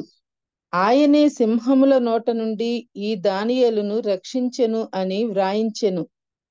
ఈ దానియేలు దర్యావేషు ప్రభుత్వ కాలమందును పారసీకుడగు కోరేషు ప్రభుత్వమందును వర్ధిల్లెను. Thank you, sister. So finally, to summarize, Daniel was totally flawless, and because he was flawless, he was wanted, and that is how God's deeper purpose manifested through him. And we know that, God and Daniel was such an invincible team. At the end, the purpose of God was fulfilled. An emperor acknowledged the God of Daniel, and he himself is saying that, God of Daniel is the living God, and he is the king forever. I don't think there is a greater testimony than bringing an emperor like that to his knees to acknowledge the God of Daniel. So such great things can happen if you are willing to get into the difficulties and allow God to manifest through you by keeping up with integrity and going after his righteousness. మరి చివరిలో ఈ మాటలతో నేను ముగిస్తానండి. ఏంటంటే దానియేలు మచ్చలేని ఒక నాయకుడిగా ఉండటం వల్ల మరి తను ఎంతో వ్యతిరేకత ఎదుర్కొన్నాడు. చాలా మందికి అతన్ని ప్రాణాన్ని తీయి చూశారు. తనలో ఫ్లాలెస్ కాబట్టి, తనలో ఎటువంటి మరి ఒక నింద వేయటానికి అవకాశం లేని మచ్చలేని నాయకుడిగా ఉన్నందుకు తన ప్రాణాన్ని కూడా తీయడానికి చూశారు. కానీ ఆ యొక్క సన్నివేశాలు, ఆ యొక్క శ్రమలన్నిటి కూడా గమనిస్తే అవి చాలా లోతైన ప్రయాణాలు. దేవుని యొక్క సంకల్పాన్ని, దేవుని యొక్క స్వభావాన్ని తన్ను తాను ప్రదర్శించుకొని మహిమ పొందిన సందర్భాలు, అంతేకాకుండా దానియేలుని కూడా లోతుకి నడిపించిన సందర్భాలుగా మనం గమనిస్తున్నాం. దానియేలు, దేవుడు మరి ఎవరు కూడా ఎదుర్కోలేని ఒక టీమ్గా ఉన్నారు. నీవు దేవుడు అలాగే ఎవరు కూడా ఎదుర్కోలేని ఒక టీమ్గా ఉండాలని దేవుని యొక్క సంకల్పమైంది. ఇక్కడ దర్యావేషు రాయబడిన, ఇప్పుడు మనం చదవబడిన ఈ యొక్క 6వ అధ్యాయము చివరి భాగంలో దర్యావేషు యొక్క సాక్ష్యము, ఒక మహా గొప్ప చక్రవర్తి ఏమంటున్నాడంటే దానియేలు యొక్క దేవుడు అని చెప్పి అంటా ఉన్నాడు. ఇంతకంటే గొప్ప సాక్ష్యము మనం ఎక్కడ వినమేమో. ఒక చక్రవర్తి ప్రభావితం చెందాడు, చక్రవర్తి నిజమైన దేవుణ్ణి ఎరిగి ఉన్నాడు. మరి నీవు దేవుడు ఒక ఎవరు ఎదుర్కోలేని ఒక టీం అని మనం ప్రోత్సహించబడదాం. Thank you everyone. Thank you brother. మా అందరి తరపున మీకు కృతజ్ఞతలు తెలియజేసుకుంటున్నాము. మరి యాక్చువల్గా బ్రదరు రేపు మాట్లాడాలి తన స్కెడ్యూల్ ప్రకారం. అయితే ఈరోజు మాట్లాడవలసిన, సందేశం ఇవ్వవలసిన డాక్టర్ శాంసన్ సుజిత్ గారు, మరియు మనకు తెలిసిన విధంగా వారు న్యూరో స్పైన్ సర్జన్ కదా, వారు ఒక అత్యవసర ఆపరేషన్ చేయవలసి వచ్చిందంట ఈరోజు. అందువలన మరి రూపా సిస్టర్ గారు మన తరుణ్ బ్రదర్ గారిని రిక్వెస్ట్ చేసినప్పుడు మరి వారు అంగీకరించి స్కెడ్యూల్లో లేకపోయినప్పటికీ మనకు సమయాన్ని ఇచ్చి దేవుని వాక్యాన్ని పంచుకున్నారు. ప్రత్యేకమైన కృతజ్ఞతలు, ఆశీర్వాదాలు. దేవుడు ఆ బిడ్డని ఆశీర్వదించి బహు ఘనంగా ఇంకా ఎక్కువగా వాడుకోవాలని మరి ప్రార్థన చేద్దాం, ప్రార్థిస్తున్నాం. నా ప్రార్థన. మరి అంతేకాకుండా మరి ఈరోజు అక్కడ మిడ్ నైట్ 2 అయి ఉంటుంది బహుశా తరుణ్ గారి ప్రాంతంలో, ప్యారిస్లోని. మరి ఇట్లాంటి మిడ్ నైట్లో కూడా మనకు సమయం ఇచ్చారు. Thank you so much from all our hearts brother. మరి దయచేసి గమనించండి, చేరి వచ్చిన ప్రతి ఒక్కరికి మనం ఏంటంటే సేమ్ లింక్ అండి. ఈరోజు ఎట్లా జాయిన్ అయ్యారో అలాగే మీరు ప్రతిరోజు ఈ యొక్క జూమ్ మీటింగ్ ఉంటుంది 5 నుంచి 6:30 వరకు మార్నింగ్. ప్రతిరోజు దేవుని యొక్క సేవకులు వాక్య పరిచర్య చేస్తారు. మరి ఇంకొక విషయం ఏంటంటే, మీలో ఎవరైనా సరే విజ్ఞాపన ప్రార్థన చేయాలని కానీ, మీ కొరకు ప్రార్థించడానికి మీ ప్రార్థనాంశాలు ఉంటే, మరి మన జూమ్లో ప్రార్థనా వీరులు, విజ్ఞాపనకర్తలు దాదాపు 3:30 నుంచి 5 గంటల వరకు ప్రార్థిస్తున్నారు. మన కుటుంబాలన్నిటి కోసం ప్రార్థిస్తున్నారు. చాలా మనం బల పొందుతాం. కేవలం జస్ట్ ఒకసారి ఆన్ చేసుకుని మనం పెట్టుకొని మనం పనులు చేసుకోవచ్చు, ఒకవేళ డ్యూటీస్ ఉంటే కనుక. ఆ వినటం వల్ల, వాళ్ళు చేసే విజ్ఞాపన వినటం వల్ల నిజంగా ఎంతో మేలు పొందుతున్నాం. మన కోసం ప్రార్థన చేస్తున్నారు. వారి ప్రార్థనలు మనకి ఒక కవరింగ్ లాగా ఉంటున్నాయి. దేవునికి స్తోత్రం. వారిని దేవుడు ఆశీర్వదించిన గాక. మీరు ఏ టైంలో ఉన్నా జాయిన్ అవ్వచ్చు, కానీ యాక్చువల్ ప్రోగ్రామ్ 5 to 6:30 గమనించండి. రేపటి దినమున శాంసన్ సుజిత్ గారు మరి వాక్య పరిచర్య చేస్తారు. మరి ముగింపు ప్రార్థన, ఆశీర్వాదం తీసుకుందాం. రెవరెండ్ జామి రవికుమార్ గారు మీకు అనుకూలమైనట్లయితే ప్రార్థన, ఆశీర్వాదం ఇవ్వాల్సిందిగా రిక్వెస్ట్ చేస్తున్నాను.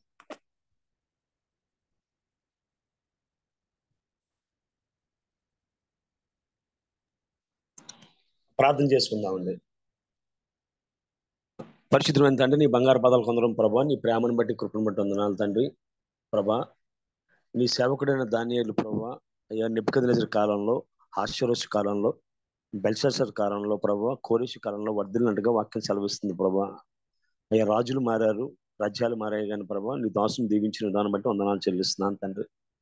ప్రభా, క్రమమైన ప్రార్థన, గతన ప్రభా మేలు ముత్యము లాంటి సాక్ష్యము, ప్రభా ఎంతమంది శత్రువులు ప్రభా ఎదురు చూసినా ప్రభా మోకాలిసి ప్రార్థన చేయడం చూడగలిగారు కానీ ప్రభా తండ్రి చిన్న లోపం కానీ తప్పిదం కానీ కనుగొనలేకపోయారయ్యా.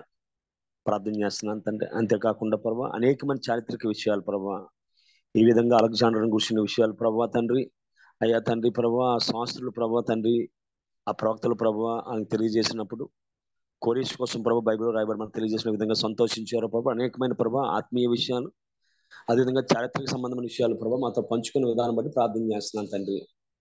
నీ దాసునికి ఇచ్చిన ప్రభా ఆ జ్ఞానాన్ని బట్టి అయ్యా వాక్య ప్రత్యక్షను బట్టి నీకు వందనాలు చెల్లించుకుంటున్నాం. తరుణంగా ఇంకా బహుబలంగా వాడుకోమని ప్రార్థన చేస్తున్నాం ప్రభా. రాబోతున్న కాలంలో ఆయన కుటుంబాన్ని ప్రభా నిండారుగా దీవించండి. అనేక స్థలాల్లో వాడబడడానికి అనేక మందికి ప్రభా తండ్రి వాక్యాన్ని బోధించడానికి సహాయం చేయండి ప్రభా. ట్రాన్స్లేట్ చేసిన ప్రభా బబి రత్నాకర్ గారిని ప్రత్యేకంగా జ్ఞాపకం చేసుకోమని ప్రార్థన చేస్తున్నాం ప్రభా. నీకు వందనాలు తండ్రి.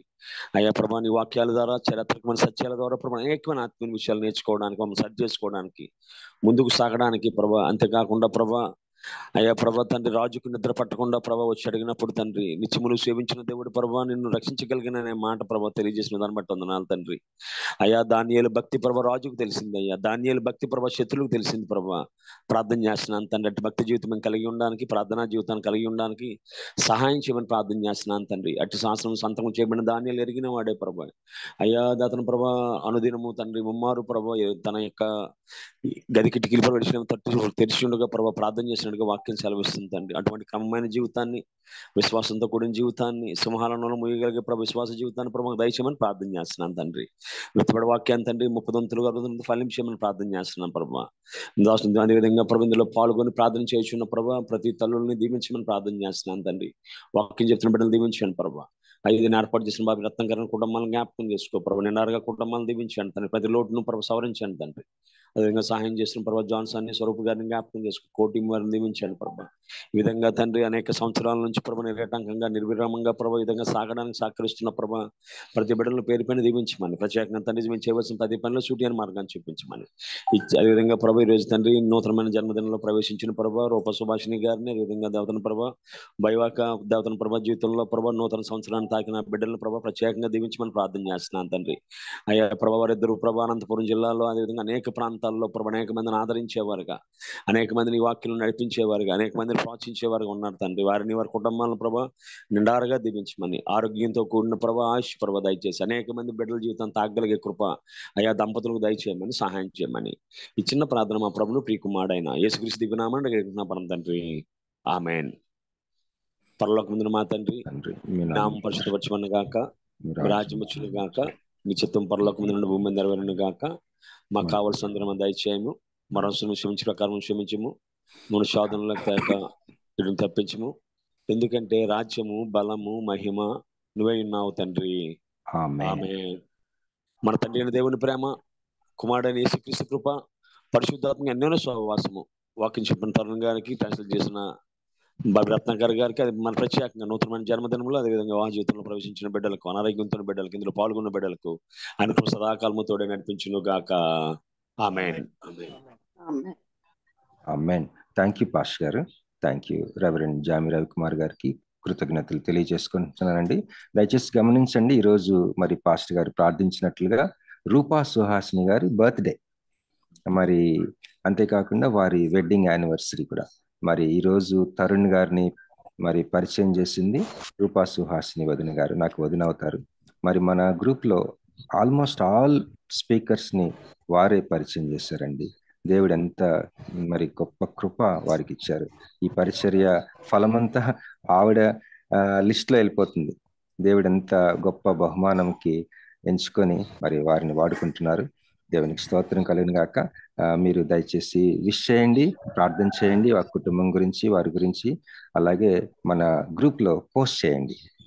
హ్యావ్ ఏ వండర్ఫుల్ డే అండి today. Have a great day today.